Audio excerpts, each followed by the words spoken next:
Сабина Тахировна, скажите, пожалуйста, кого вы бы могли назвать своим любимым учителем либо учителями?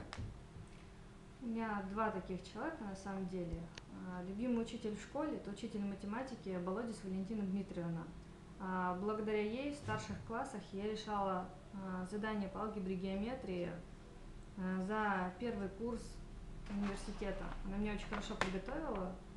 Тогда на нас экспериментировали в части ЕГЭ, и вот благодаря ей я единственная в школе написала ЕГЭ на отлично и получила серебряную медаль. В университете был любимый педагог Антонов Вячеслав Григорьевич, человек с большой буквы. Когда он преподносил информацию таким образом, что, мне кажется, даже далекий человек все равно понял бы этот материал. Более того, он умеет привлечь студентов к своей дисциплине. Он читал дифференциальные уравнения, математическое моделирование экономических процессов, теорию системы, системный анализ. И читал их замечательно.